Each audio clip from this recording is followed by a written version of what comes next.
ఇవాళ వెస్ట్ బెంగాల్లో జై బంగ్లా జై శ్రీరామ్ అనే నినాదాలతో ఇవాళ కార్యకర్తలందరూ పెద్ద ఎత్తున ప్రదర్శన చేస్తూ ఉంటారు. ఇవాళ ఒక పండుగ వాతావరణం. అరాచక ప్రభుత్వం యొక్క శకం ముగిసింది, విధ్వంసకారుల యొక్క శకం ముగిసింది. ఇప్పుడు మాకు కావాల్సింది అభివృద్ధి అని చెప్పి ఒక డబుల్ ఇంజన్ సర్కార్ ద్వారా అభివృద్ధి సాధ్యమని చెప్పి భావించే ఇవాళ బెంగాల్ ప్రజలందరూ కూడా ఇవాళ నరేంద్ర మోడీ గారి నేతృత్వంలోని ఇవాళ భారతీయ జనతా పార్టీ ప్రభుత్వానికి ఇవాళ మద్దతు తెలిపి 200 పైగా స్థానాల్లో గెలిపించడం అంటే మామూలు విషయం కాదు. అన్ని అంచనాలు తారుమారు చేసి ఇవాళ బీజేపీ అక్కడ గెలిచింది. దాంతోపాటు తమిళనాడులో ఉత్తరాది దక్షిణాది అని చెప్పి ఇవాళ అక్కడ స్టాలిన్ గాని డీఎంకే ప్రభుత్వం గాని రాష్ట్ర ముఖ్యమంత్రి రేవంత్ రెడ్డి గారు గాని దేశాన్ని చీల్చే ప్రయత్నం చేశారు ఉత్తరాది దక్షిణాది పేరుతోని. కానీ ప్రజలు ఓట్ల ద్వారా చెంప చెల్లుమనే విధంగా ఇద్దరికి గుణపడ చెప్పారు. వాళ్ళు ఇవాళ స్టాలినే గెలుస్తాడా ఓడిపోతాడా అనే పరిస్థితిలో ఉంది. వాళ్ళ ఓడిపోయాడు అయిపోయా ఖేల్ కథం దుకాన్ బంద్. ఇప్పుడు రేవంత్ రెడ్డి గారు సమాధానం చెప్పాలి దాని మీద. ఉత్తరాది దక్షిణాది, ఉత్తరాదికి అన్యాయం జరుగుతుంది, దక్షిణాదికి అన్యాయం జరుగుతుంది. ఆ పార్లమెంట్ ఎలక్షన్ ముందు గిట్టిన రేవంత్ రెడ్డి గారు ఊకతం ఉపనిలిచి బీజేపీ వస్తే రాజ్యాంగాన్ని మారుస్తుంటే రేవంత్ రెడ్డి మాట ఎవ్వరు పడుచుకోలే. తమిళనాడు పోయి గిరేశారు. స్టాలిన్ ఇద్దరు కలిసి అలుముకున్నారు, ఇద్దరు కలిసి ఉపన్యాసాలు ఇచ్చారు. ఉత్తరాది దక్షిణాది అంటే నువ్వు అన్నోడు వీటి కొట్టుకపోయాడు.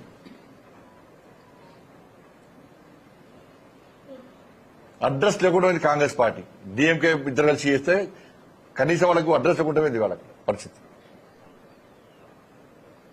దేశాన్ని విభజించే ప్రయత్నం చేస్తే ఏ విధంగా గుణపాఠం చెప్తామో తమిళనాడు ప్రజలు గుణపాఠం చెప్పింది. ఏదో కేరళ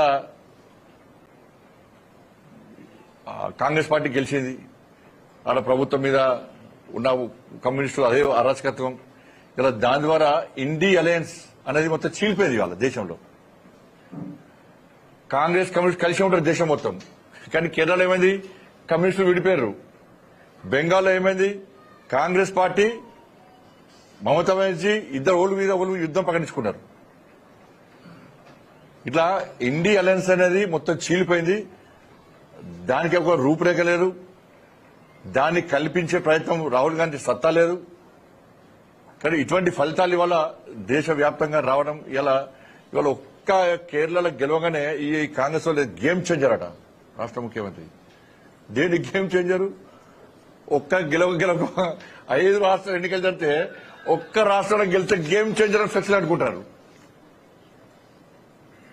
మరి తమిళనాడు పోతివి, తమిళనాడు ప్రచారం చేసిండు, అస్సాం ప్రచారం చేసిండు, పుదుచ్చేరి ప్రచారం చేసిండు. ఏడవే మరి గేమ్ చేంజర్ ఏడవే అక్కడ నీ గేమ్ పనిచేయలేదు ఆడ. అంటే గెలిస్తే సంకలేదు నాకు అకౌంట్ వేసుకుంటారు అన్నట్టు. ఏదో సినిమాలో ఐటమ్ సాంగ్ ఉంటుంది, సినిమాలో సక్సెస్ అయితే ఐటమ్ సాంగ్ తో సక్సెస్ అని చెప్పి వాళ్ళు వచ్చి నా సాంగ్ ద్వారా సక్సెస్ అయింది, నా సాంగ్ ఐటమ్ సాంగ్ లో కూడా రేవంత్ రెడ్డి పరిస్థితి. వాళ్ళు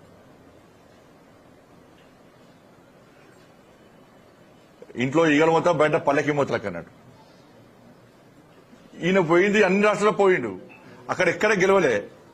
ఈయన పెట్టింది 2 బహిరంగ సభలు, ఈయన కేరళలో పెట్టింది 2 బహిరంగ సభలు. ఈ 2 బహిరంగ సభతో గెలిచిందారు కేరళలో.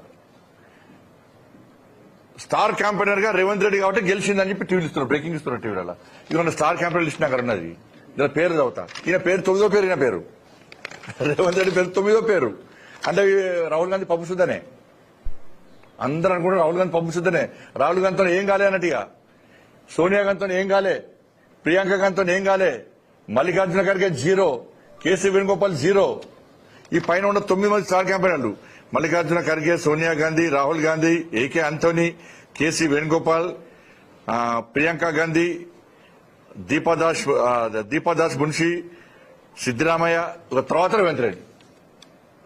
అంటే పైన 9 మంది వేస్ట్ చేయాలి. వేస్ట్ వాళ్ళకి ఎవరితో ఏం కాలే. ఒక రేవంత్ రెడ్డి 2 బహిరంగ సభలు పెట్టిండు, కథమాట గెలిచింది. అడిగా గేమ్ చేంజర్ అడిగా.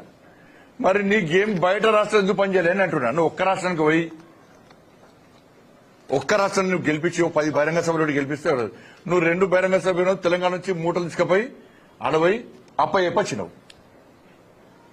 మీ మిగతా మంత్రులు ఎందుకు వెళ్ళరా?